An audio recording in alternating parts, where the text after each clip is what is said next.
আজকে আলোচনা করব সমাজতত্ত্বে মিডের অবদান। মিড জ্ঞানের সমাজতত্ত্বের এক অন্যতম পথিকৃৎ।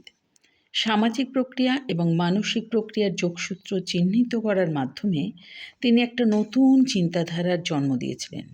সনাতন দর্শনে অর্থাৎ ক্লাসিক্যাল ফিলসফিতে চিন্তা ও কার্যক্রমের মধ্যে যে বিভেদ দেখানো হয়, মিডের তত্ত্বে সেটা কিন্তু সম্পূর্ণভাবে মুছে যায়। এছাড়া আধুনিক ভূমিকা তত্ত্বের উন্মেষে মিডের অবদান কিন্তু অনস্বীকার্য।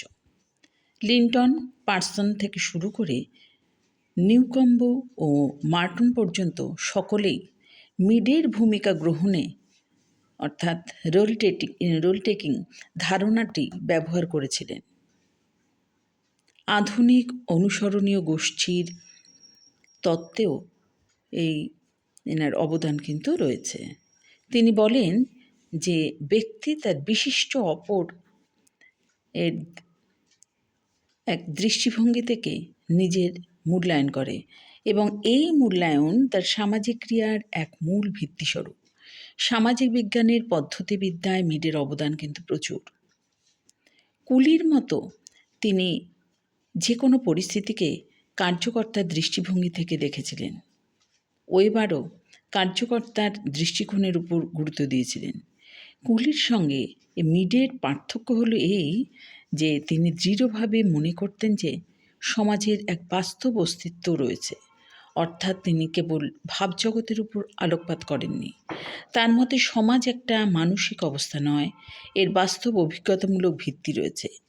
এছাড়াও মিডের তত্ত্ব পূর্বতন তত্ত্বগুলির তুলনায় অনেক বেশি উন্নত ছিল, কারণ তিনি দেখিয়েছিলেন যে ব্যক্তি একাধারে সমাজের দ্বারা নিয়ন্ত্রিত এবং সৃজনশীল।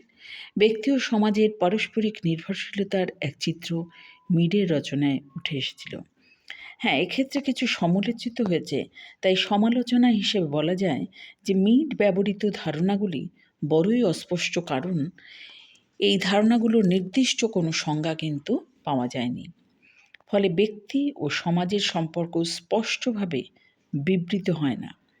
সাধারণভাবে ব্যক্তি ও সমাজের যোগসূত্রটি বিবৃত করলেও কিভাবে ভিন্ন ধরনের ক্রিয়া সমাজের ভিন্নতার জন্ম দেয় বা সমাজের ভিন্ন প্রেক্ষাপটে কিভাবে ব্যক্তির মন ও স্বয়ং এর চরিত্রে পরিবর্তন আসে, এই গভীরতায় তিনি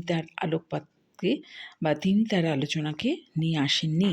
তার রচনায় রক্ষণশীলতার ছায়া পড়েছিল, কারণ সমাজ ও সংস্কৃতি কিভাবে ব্যক্তির উপর নিয়ন্ত্রণের রাশ টেনে রেখেছিল সেটা তিনি কিন্তু কখনোই আলোচনা করেননি।